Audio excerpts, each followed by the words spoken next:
Welcome to this last main section of the exam preparation, which is Describe Azure Management and Governance. And in this first part, we want to talk about cost management. In this lecture, we first want to get an overview about the cost-affecting factors. Some things you might have already heard, but we just again want to quickly summarize the cost-affecting factors. The first one is of course our subscription type. In here we have learned we can have a free trial for a limited period, and we can also have of course a pay-as-you-go subscription. So what type of subscription we have is affecting the cost. And also we can have aside to this an enterprise agreement where we have a larger commitment for larger companies where we can get reduced prices. And then we of course have the resource type. Different resources have different prices. Also, we have some free resources that are even always free, even beyond our free trial subscription. And then some other resources have a consumption-based model where we have to pay for what we are using.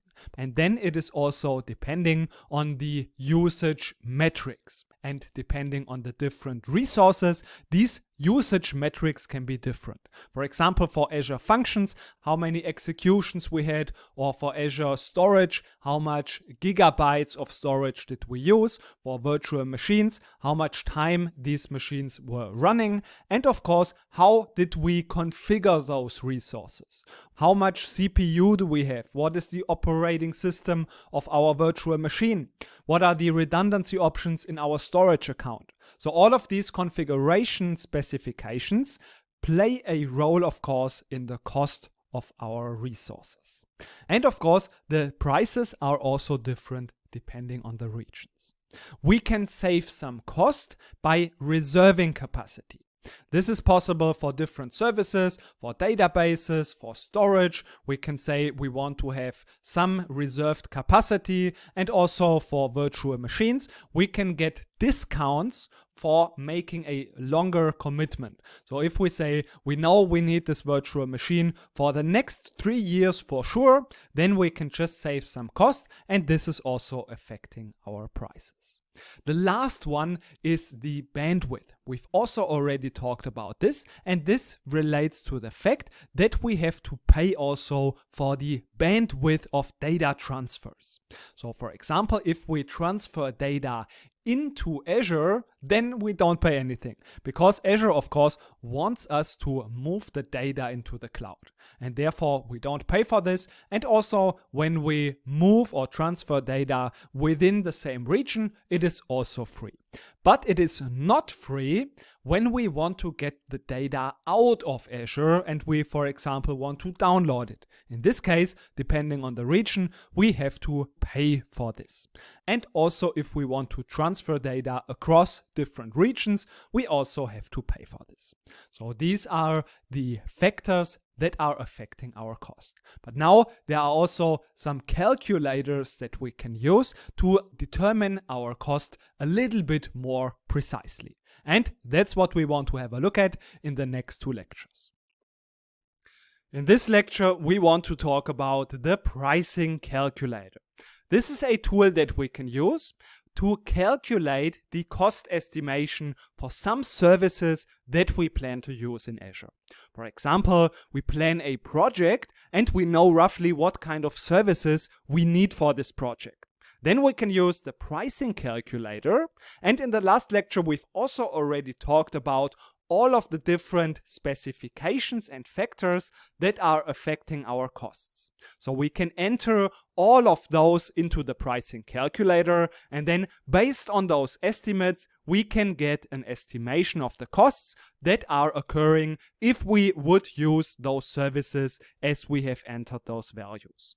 Be aware that this is just an estimation tool, and these are not the actual costs that occur.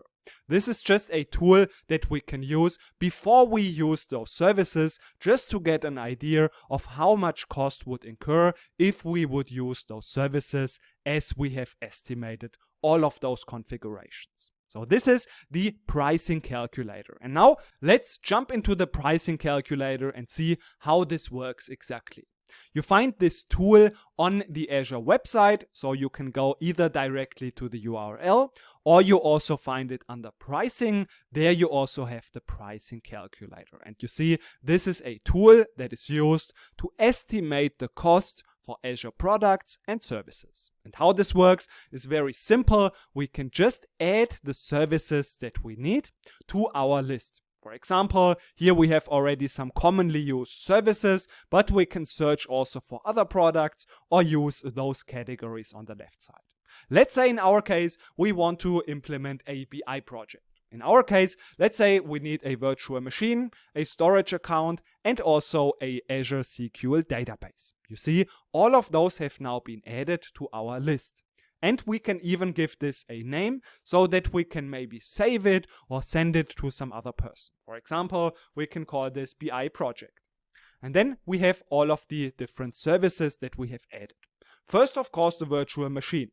We can now enter all of the specifications for those important factors. So, for example, what is the region, what is the operating system, what is the tier, and of course, how much CPU and how much RAM we need. Let's say we are good with this specification. Then we can enter how many virtual machines we want to have. Let's say we want to have 2 virtual machines of this specification. And we need them each, let's say 500 hours per month. And then we have some saving options. In a few minutes, we'll also talk again about the saving options. But for now already, we have the option, mainly 2 options, to save some cost. In here we can either, if we already want to commit to a longer period, save some cost by using a reserved capacity. So we can say we want to commit to 1 year, for example, then we are, of course, less flexible, but we can save some cost. And the second option is that if we already have our own license for the operating system, we don't need to pay additionally for it. And then you see, if we change it to Azure Hybrid Benefit, then we don't have any cost for the license. In our case, let's just leave it as it is.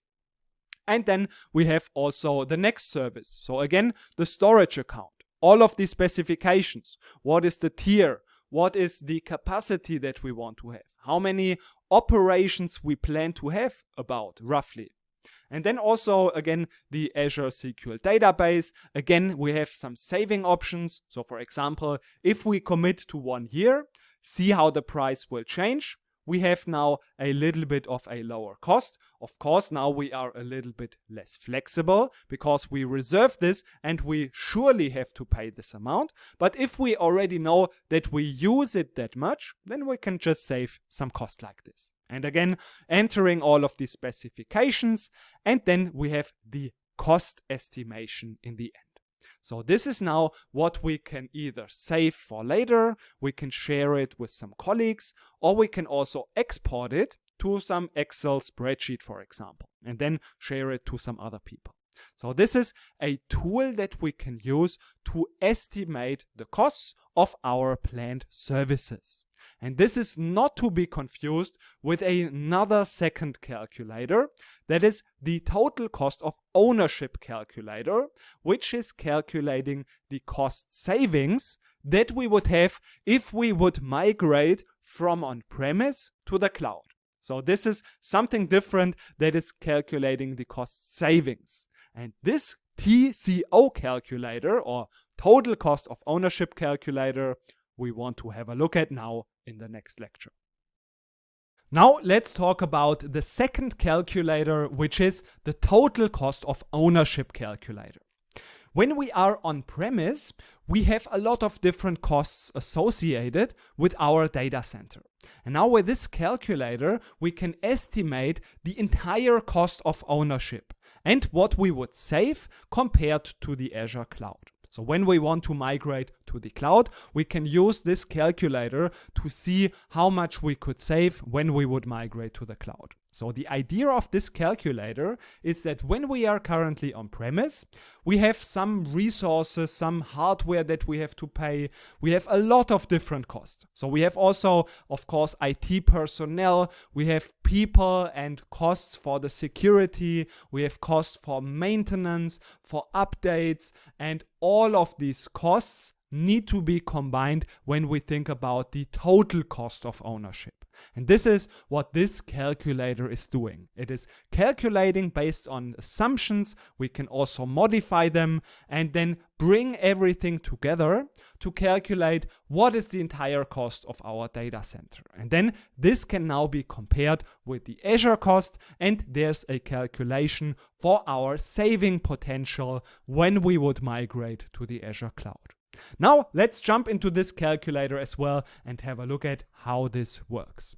If we go to the Azure website, we can go again to pricing, and there we find also the TCO calculator. This is the total cost of ownership calculator. In the beginning, we can define our workloads. So what are we currently using in our on-premise data center? For example, we have some servers. We can say we want to have maybe 2 or 3 servers, how many cores we have, what is the RAM, and all of these specifications, what is the operating system, and then we can also add, for example, a database. Let's say this is a Microsoft SQL Server database. What is again the operating system, how many cores, what is the RAM, all of these specifications can be entered in here. Maybe also some storage, so maybe we have SSD storage, and let's say we have 5 terabyte. Then we have also some traffic, some bandwidth. Maybe we have 500 gigabyte outbound traffic. And then based on this workload, we can calculate now the cost in our on-premise data center. And if we go to next, we have, of course, a lot of assumptions that are used to calculate these estimates. So for example, do we already have a license? Do we pay for the license? Do we need or do we use geo-redundant storage? What is the cost actually for our virtual machines? What is the electricity cost? So this is all something that is estimated, and we can go down even further into more details and change all of these assumptions if it is needed. In our case, we can leave just everything as it is and again go to next. And in here we now get a report on the entire cost that we would have on premise and what we could save in this case over the next 5 years when we would migrate into the Azure cloud. And you see in this case it is more than 100,000 US dollars, and you get a lot of charts. So in here again, what is the total cost on premise versus the total cost on the Azure cloud. So you see this is very detailed and very helpful also to convince some responsible decision makers. We have what is the cost breakdown, and also if we go down we see some more details, so we can go into all of those categories and compare this one to one. So on the left side we have how much we would pay over the next 5 years on premise and how much we would pay exactly in the Azure cloud. And you can compare this in a very detailed way, so everything can be compared exactly. And of course you can also download again this report, you can share it, or you can also save it for later. This is the total cost of ownership that calculates what is the total cost in our on-premise data center and what would we save compared to the Azure cloud. In the last 2 lectures, we have learned about 2 calculators that help us to estimate the cost. But now we want to see how we can actually track and find out about our actual cost. And for this, we use the cost management and billing tool. This is the tool that we use to manage all of our costs, to see how much usage we have for each of the resources, and in this tool we can break down all of the costs over time, by resources, by location, and basically analyze all of our occurring costs. Additionally, we can also set budgets and send alerts based on these budgets. So for example, we can say after 80% of our budget is reached, we want to have sent an email as an alert that we have reached 80% of our budget. But we can also do all of the cost-related administrative tasks, like we can see all of our invoices, manage our billing options, and do everything around billing. So this is analyzing our cost and managing the cost and billing. And now let's again have a look at this in practice by jumping into the Azure portal. And here we can of course find it under our favorites, so it's cost management and billing, but we can also just search, for example, for cost management, and we find cost management and billing. In here we first see an overview of our spendings, of our costs. We see there's a forecast also. We have what is a budget that we have already set. How is our cost broken down into the different resources, and what were the invoices over time. Then we can analyze this even deeper. And if we want to do this, we can go to the cost analysis. And here we have now a set of different charts that we can use to understand our costs better. So for example, in here, we can see after this has been loaded, just after a few seconds, that we have the chart over time. So this is the cost that has occurred over time. And now how would this develop? This is basically some kind of forecast. And then we also have the costs broken down into the different locations, into the different subscriptions, and into the different service types. So for example, how much did we spend for SQL database? How much did we spend for virtual machines? And all of this is broken down into the different services. If we want, we can also change the granularity. So it should be on a daily, monthly, or also we can change how it is grouped. Maybe we want to group this by the location, for example.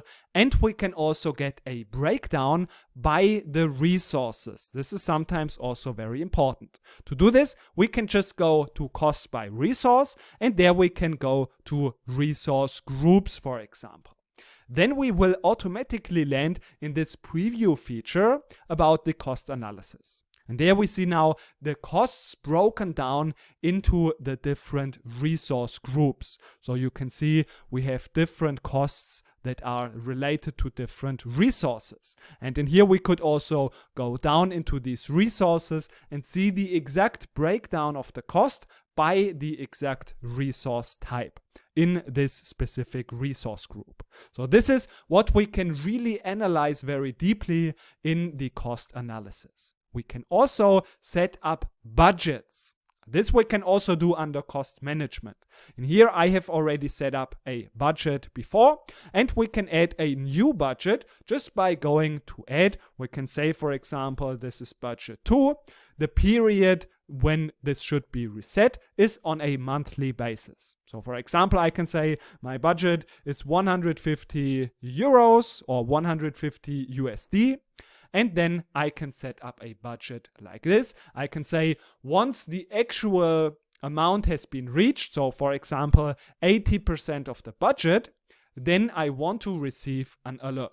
So for example, I can add here my email address, and then we can create this additional budget.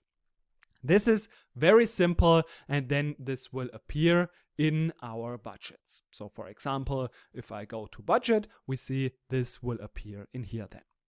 And then we have all of the different administrative tasks that are related to our billing. So we can see all of our invoices, we can manage our payment methods, and manage all of the things that are related to our billings. This is what we can do in the cost management and billing tool. We can use it to see our actual cost, analyze the cost, and manage our cost and billing.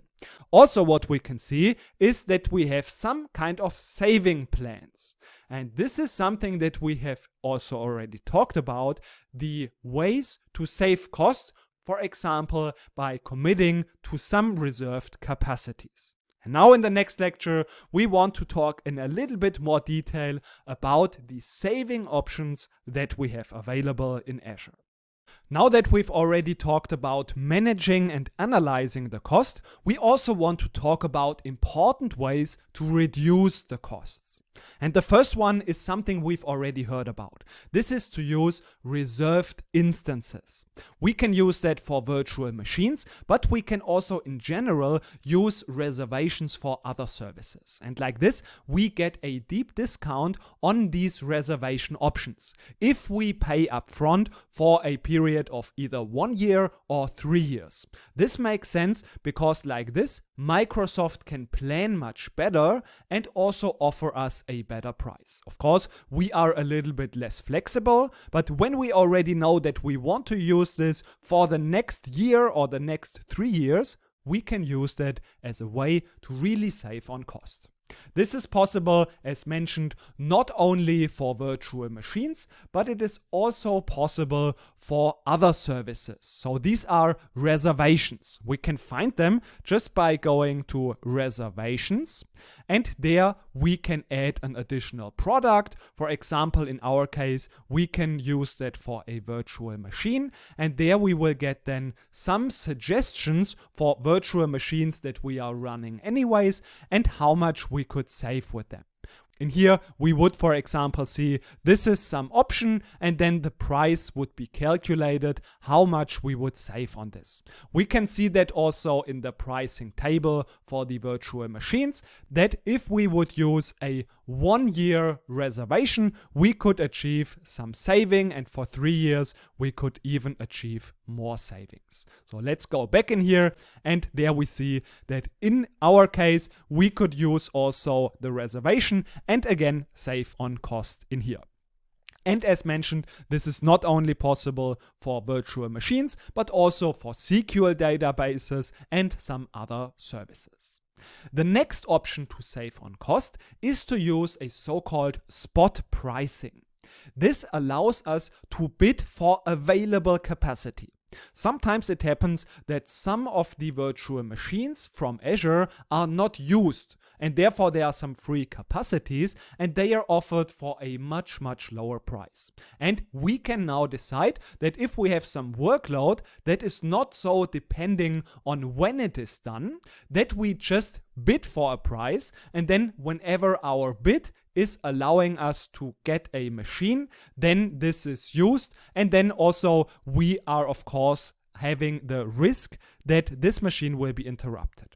So this is something that is also possible. Let's have a look how this would work.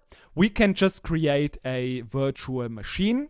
So this is done just in the service virtual machines. For example, we can create a new one, and there we have also the option spot price. So we can see run with Azure Spot discount. We can see that Azure Spot offers unused capacity at a discount.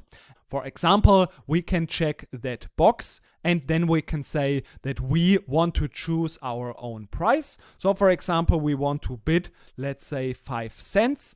And then whenever our maximum price is enough to rent a virtual machine and pay for this virtual machine, we get access to this virtual machine. We can get our workload done. But of course, it needs to be okay for us in this case that if someone has a higher bid or there are not enough virtual machines available, then this would be shut down as well. And we can choose how this should be handled in such a situation. We can say either the machine should be completely deleted, or we should just stop this virtual machine so that it can be started at a later time again.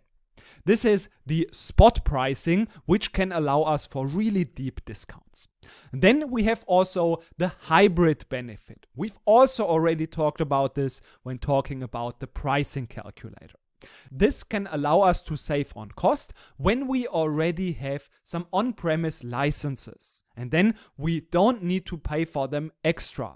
For example, if we want to run a virtual machine, but we already have enough on-premise licenses for our operating system, we don't need to pay for this again, but we can just pay for the infrastructure itself without the licensing cost. And sometimes the licensing costs are even more expensive than the hardware or the service itself. So this can be a very good cost reduction as well. And of course, always we should choose a cost-effective operating system. Some are more expensive than others, and that's why it makes sense to also compare and use a cost-effective operating system. And this can also be done in the virtual machine. So when we, for example, let's say we select some kind of Windows Server operating system, then we also have the option to use this Azure hybrid benefit. And in this case, we would again save a lot of cost because we wouldn't have to pay for the license again. And also the last two ways to reduce cost are very straightforward. We should, of course, delete unused resources. For virtual machines, we can just deallocate them. This means that we just stop them. We will continue to pay for the storage in this case. So if we need them later on, but currently we don't use them, then we can just stop them and then we only pay for storage, but we of course save a lot of cost. And the last method is to just in general migrate and shift step by step more from infrastructure as a service to platform as a service. The natural evolution here is that from on-premise, usually we go first to infrastructure as a service because this maps more directly to our on-premise data center. But for example, if we want to run some SQL server, then we need to run a virtual machine. We need to pay for this virtual machine. We need to pay for the operating system. We need to then also have a license for the SQL server, and we would need the virtual machine even when we are not using the database. So then if we would just shift to the SQL database as a platform as a service offering, then we could just reduce cost. So this is also a way to reduce on cost. So these are the important ways on how we can reduce the costs.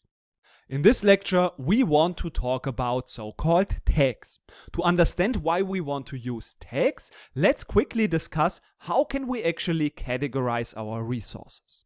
We've already learned about one way, but this is really a very basic way, and this is by using resource groups.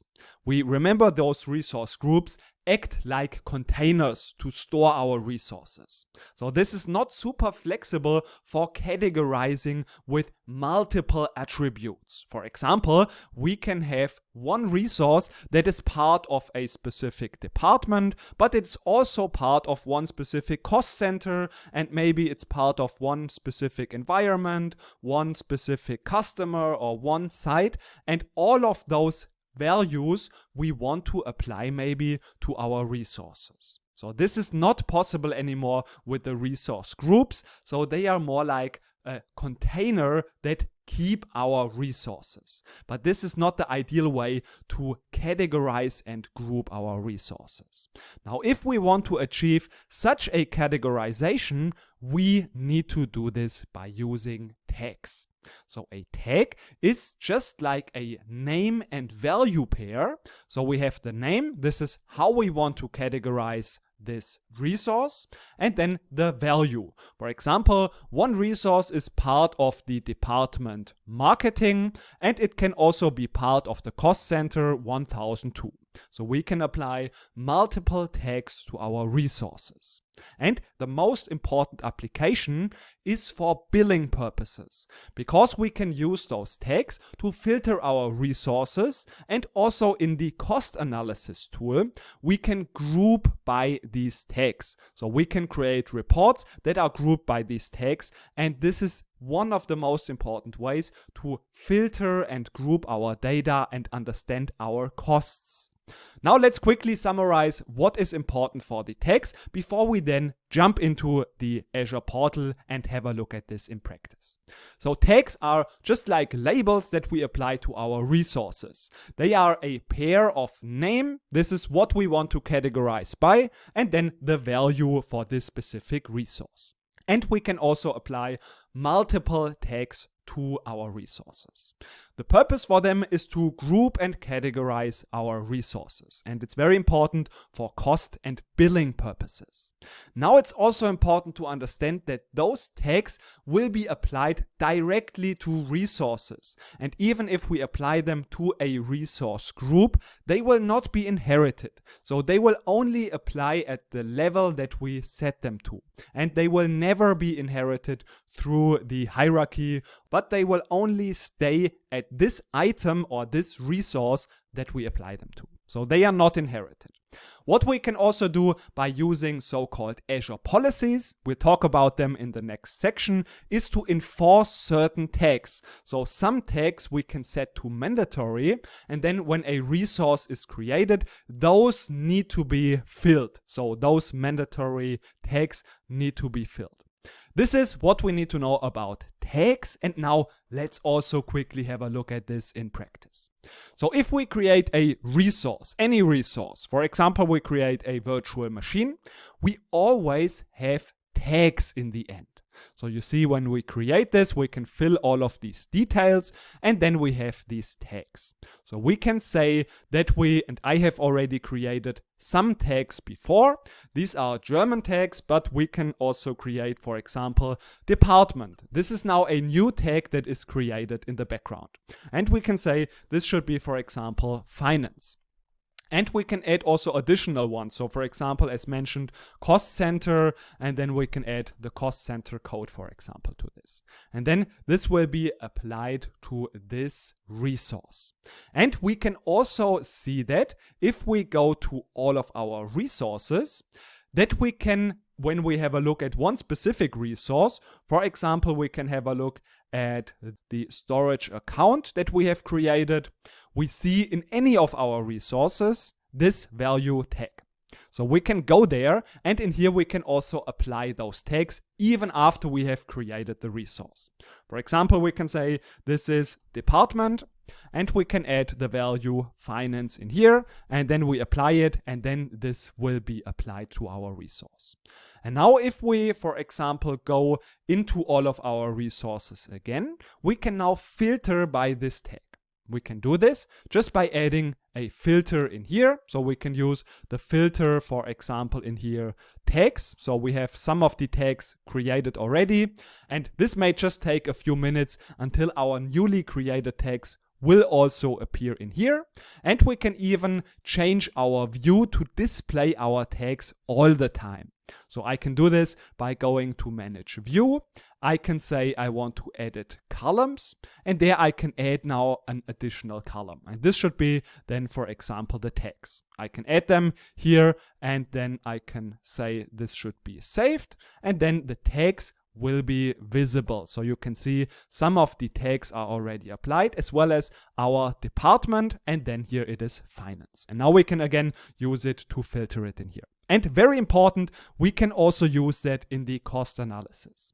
If we go to the cost management and billing, we see under cost analysis that we can also in here now add these tags. What we can do is we can group by the tags, for example, in here. We can also add a filter in here. So we can say we want to have the tags included, and the value should be here, for example, environment. This is just a German word for environment. And again, this just may take a few minutes until it will be applied and visible in here. And we can also group our reports, for example, here with our visuals by the tags. So this is also possible.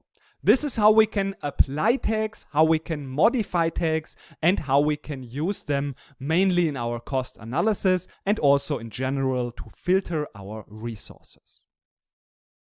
Congratulations on completing this module about cost management. Now let's again quickly summarize what is very important from this section. First, we've talked about the cost factors that are important. These can be things like what kind of subscription we have. Is it a free trial? Is it a pay-as-you-go? Or even an enterprise agreement? Then what is the resource type? So what service we want to use and how do we configure this service? And all of these services usually have some kind of usage metrics.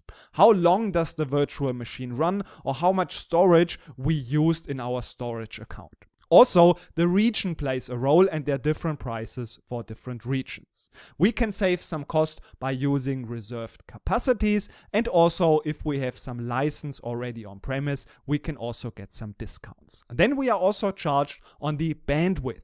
It's important to understand that when we bring data into Azure or within the same region, this is free. We don't pay for the bandwidth there because Azure, of course, they want us to bring data into their cloud.